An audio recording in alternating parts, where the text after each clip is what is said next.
Vida e Saúde já está de volta. Hoje estamos tratando de assuntos muito sérios e muito importantes. Merecem a atenção de toda a família. Anorexia e bulimia. Eu tenho aqui comigo a psicóloga Sandra Silva, você que já conhece ela, para você que está chegando agora.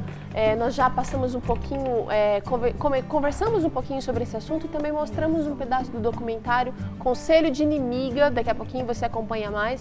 Mas eu gostaria de saber, Sandra, justamente o conselho de inimiga, muitas vezes esse tipo de transtorno ele pode surgir como uma brincadeira, uma coisa de amiga mesmo? O que ocorre é que junta os grupos das pessoas com as mesmas necessidades. E a internet, ela auxilia muito isso, né? Então, essas pessoas você conhece nas agências de modelo, né, que estão com a mesma necessidade e geralmente os mesmos problemas. Então, estas são as amigas inimigas, na verdade. E que muitas vezes elas não têm a noção daquilo que estão fazendo. Da seriedade, né? Exato, da gravidade, né, do problema, Teru. Agora, a gente sempre puxa aqui para a família tem responsabilidade, os amigos têm responsabilidade. Muitas vezes a gente percebe que o falar, o rezar sermão, parece que não surte efeito nenhum. Não, Teru. Qual deve ser a técnica de abordagem? Não mesmo. Então, uma coisa para a família cuidar, isso aí que você está colocando é muito importante.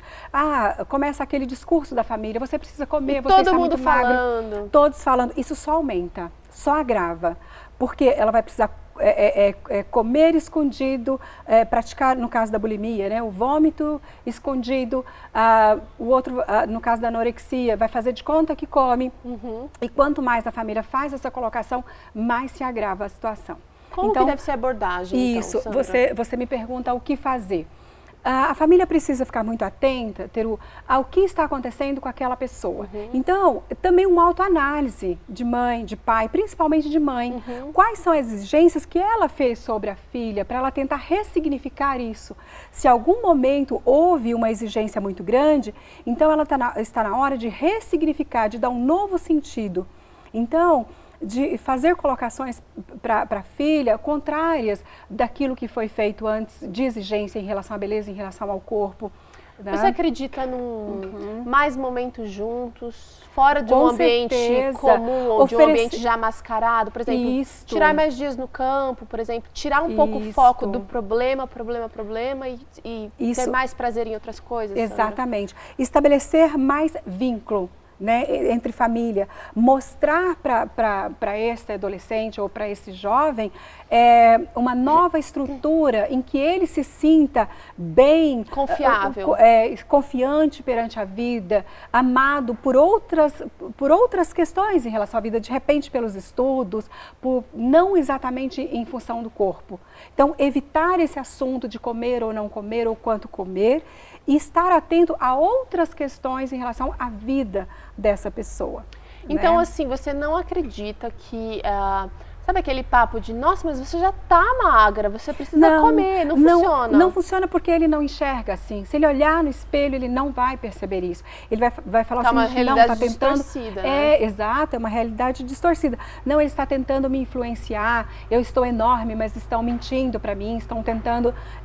não vai entender isso como sendo algo verdadeiro, né? Então, precisa estar atento ao motivo pelo qual está levando esse indivíduo a praticar isto. Não atacar de forma direta, tá? Então, pode estar fazendo um curso de modelo, então, que agência é essa? O que estão falando? Os pais ficarem atentos a isso. Atento ao tempo que passa na internet, quais sites que estão... E conversar sobre isso, né? Sobre o que está levando não o problema de forma direta. Agora, realmente, fazer tudo isso que a Sandra está falando aqui, na nossa geração agora, é um desafio, assim, enorme. Por quê? Porque a gente não tem tempo para nada. Exato. E muitas vezes as famílias, elas estão se desestruturando, elas estão se desmontando, eu até diria, justamente porque não dedicam o tempo, não abrem mão, muitas vezes, de fazer coisas pessoais para passar o tempo em conjunto. Exato. Teru, eu chegaria hoje, em função da nossa sociedade atual, até falar o seguinte: pense antes de ter filhos, se você quer ter filhos. Porque você vai se dedicar. Se você vai se dedicar a esses filhos, em todos esses aspectos. Porque se você não tem tempo para isso, se você não deseja isso, então não tenha. Porque o filho, ele precisa de tudo isso que a gente está colocando aqui. Tá certo. Olha, vamos acompanhar mais um pouquinho agora desse documentário Conselho de Inimiga, para você entender um pouquinho mais desse universo e poder ajudar quem realmente precisa de ajuda. Vamos ver junto. Depois já de ter passado por uma internação, eu ainda achava que eu podia me autotratar, né? Eu fazia o que eu achava que era preciso e o que eu achava que era exagero do médico eu não fazia. Então eu meio que selecionava. E chegou num momento que eu já estava abaixo do meu peso da minha primeira internação e com uma vida normal, achando que eu estava assim no controle, achando que eu podia fazer minha vida normal, então continuava na academia, continuava me alimentando cada dia menos, até que chegou um dia que eu tive um apagão dirigindo numa avenida movimentada, no horário de pico aqui na minha cidade.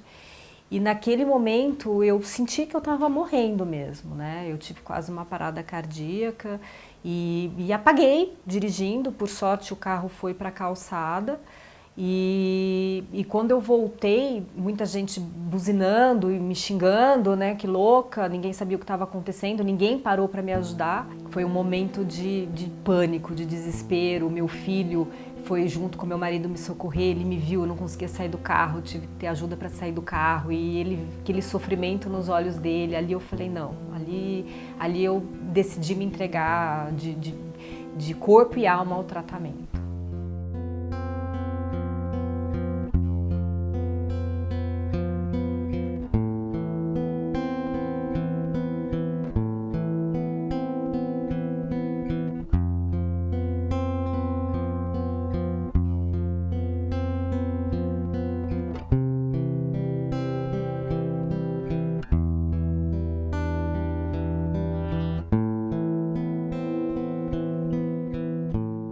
Eu não entendo porque as pessoas ficam tentando se meter na minha vida.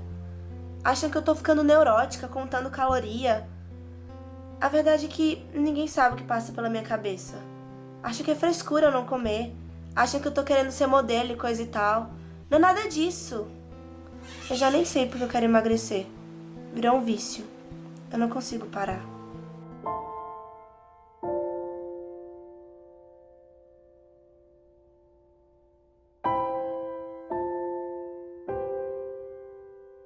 É o lado bom com o lado mal brigando o tempo inteiro e chega um momento que o lado mal domina, você até quer, você tem a vontade, mas você não consegue, né?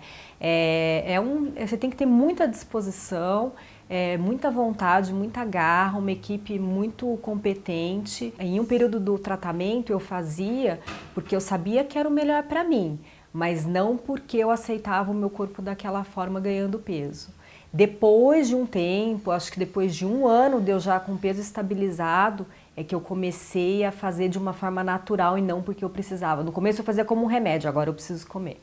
Eu sei que eu preciso comer porque é bom pra mim, eu não posso, senão eu vou morrer. E depois de um tempo, depois de muito tempo, é que esses pensamentos obsessivos saíram da minha cabeça. Eu achava que nunca iam sair. Eu achava que eu ia ter que aprender a conviver com eles, né? Eu já sabia que aquilo não era pra mim, que não era a minha voz, que era a voz da doença. Né? Mas levou um tempo para que isso saísse de vez e que eu comesse sem a culpa, né? Eu comia porque eu tinha que comer, mas a culpa ainda vinha. Então foi um processo, é lento, mas é possível. Você é seu próprio inimigo no tratamento, porque você pode estar na melhor equipe, mas se você não tem a sua parcela de contribuição, não vai funcionar o tratamento. Né? Porque você tem uma tendência a burlar o tempo todo. Eu passei dos 12 anos aos 30 burlando. Ninguém sabia, é uma doença muito silenciosa. Como eu representava o tempo inteiro, uma atriz. Então, assim, você mudar esse padrão dentro de você é uma coisa que demora, é uma coisa que... E as pessoas confiarem em você também é uma coisa que demora muito também. A doença, ela criava um escudo do mundo para mim. Né? Eu só sabia viver com a doença, por mais que me fizesse mal, eu só sabia viver com a doença. Eu tinha medo do lado de lá, saudável, né? Esse pulo que eu tinha que dar. Mas foi uma vitória muito importante, assim, porque a doença ela te tira muito do presente, porque você nunca está naquela situação. quando eu me curei de tudo isso, quando eu consegui sair da doença, a sensação que eu tenho hoje é que eu vivo cada momento, eu vivo o presente, eu vivo hoje. E me dá uma sensação de pesar, às vezes, de pensar quanta coisa eu perdi, né? Quantos momentos da vida do meu filho eu perdi, de estar ali presente fisicamente, mas com a minha mente em outro lugar. Então, eu acho que a identidade de viver hoje sem isso é simplesmente viver.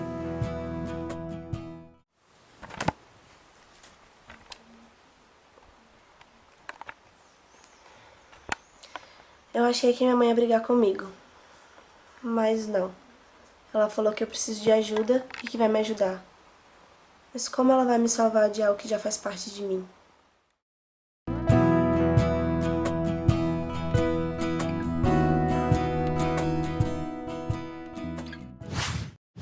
Olha, é bom a gente ver essas coisas porque a gente às vezes se inteira de uma realidade que pode estar acontecendo aí do seu lado e você não está percebendo. Portanto, a gente tem que estar alerta, a gente não pode fechar os olhos para as coisas achando que está tudo bem, né, Sandra? Exatamente. Precisa buscar ajuda se você não sabe como lidar com as coisas de maneira coerente. Procura ajuda de um profissional, as prefeituras.